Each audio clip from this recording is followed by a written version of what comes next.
তবে নবীজি মুহাম্মদ সাল্লাল্লাহু আলাইহি সাল্লাম ছিলেন সর্বশেষ আর চূড়ান্ত নবী। লেকচারের শুরুতেই আমি পবিত্র কোরআনের একটা আয়াত বলেছিলাম। সূরা আহজাবের 40 নম্বর আয়াতে উল্লেখ করা হয়েছে, বলা হয়েছে, মা কানা মুহাম্মাদুন আবা আহাদিম মির রিজালিকুম ওয়ালাকিন রাসূলুল্লাহ ওয়া খাতামুন নবিয়্যিন ওয়া কানা আল্লাহু বিকুল্লি শাইইন আলিমা। মুহাম্মদ সাল্লাল্লাহু আলাইহি সাল্লাম তিনি তোমাদের মধ্যে কোনো পুরুষের পিতা নন, তবে তিনি হলেন আল্লাহর প্রেরিত রাসূল আর তিনি হলেন নবুয়তের সিলমোহর। নিশ্চয়ই আল্লাহ তাআলা সব বিষয়ে জানেন। যেহেতু মুহাম্মদ সাল্লাল্লাহু আলাইহি সাল্লাম ছিলেন আল্লাহর সর্বশেষ ও চূড়ান্ত রাসূল, সেজন্য তাকে শুধুমাত্র মুসলিমদের জন্য পাঠানো হয়নি বা আরবদের জন্য। আল্লাহ পবিত্র কোরআনে বলেছেন, সূরা আনবিয়ার 107 নম্বর আয়াতে উল্লেখ করা হয়েছে, ওমা আরসালনাকা ইল্লা রাহমাতাল লিল আলামিন, আমি তো তোমাকে পাঠিয়েছি শুধুমাত্র বিশ্বজগতের প্রতি রহমত হিসেবে, প্রাণী জগতের প্রতি একটা রহমত হিসেবে, পুরো মানুষ জাতির প্রতি রহমত হিসেবে। এরপর পবিত্র কোরআনে সূরা সাবার 28 নম্বর আয়াতে উল্লেখ করা হয়েছে, ওয়ামা আরসালনাকা ইল্লা কাফাতাল লিন-নাস বাশিরা ওয়া নাযিরা, আমি তো তোমাকে পাঠিয়েছি পুরো মানুষ জাতির রাসূল হিসেবে, সুসংবাদ দেবে আর পাপ কাজে সতর্ক করবে।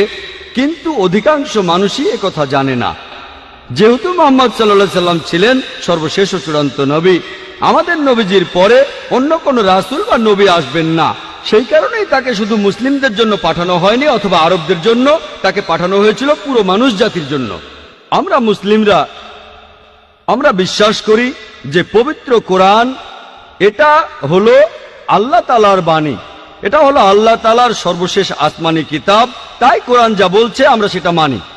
সেজন্যই আমরা এটাও মানি যে নবী মুহাম্মদ সাল্লাল্লাহু আলাইহি সাল্লাম হলেন সর্বশেষ ও চূড়ান্ত নবী, আর এটাও মানি তাকে পাঠানো হয়েছে পুরো মানুষ জাতির জন্য। তবে বেশিরভাগ অমুসলিম, সাধারণভাবে সব অমুসলিমই, তারা বিশ্বাস করে না যে কোরআন এটা আল্লাহর বাণী, আর সে কারণে তারা মানতে চায় না যে নবী মুহাম্মদ সাল্লাল্লাহু আলাইহি সাল্লাম হলেন আল্লাহর সর্বশেষ ও চূড়ান্ত নবী, তিনি এসেছেন পুরো মানুষ জাতির জন্য। এ কারণে অমুসলিমদেরকে বোঝানোর জন্য আমি এখানে সাহায্য আর নির্দেশনা নেব পবিত্র কোরআনের একটি আয়াত থেকে। আর আমার মতে এই আয়াতটাতে আছে দাওয়ার চাবিকাঠি, অমুসলিমদেরকে বোঝানোর মূল মন্ত্র। পবিত্র কোরআনে সূরা ইমরানের 64 নম্বর আয়াতে উল্লেখ করা হয়েছে, তাআলাউ ইলা কালমাতিন সাওয়াইন বাইনানা ওয়া বাইনাকুম, এসো সেই কথায় যাহা আমাদের এবং তোমাদের মধ্যে এক। যখন আমরা অন্য ধর্মের মানুষের কথা বলবো, সবচেয়ে ভালো পদ্ধতি যেটা পবিত্র কোরআনে বলছে, এসো সেই কথা যাহা আমাদের এবং তোমাদের মধ্যে এক। আসলে আমরা দেখি যে পৃথিবীর বিভিন্ন প্রধান প্রধান ধর্মগ্রন্থগুলোতে আমাদের নবীজি মুহাম্মদ সম্পর্কে কি বলা হয়েছে।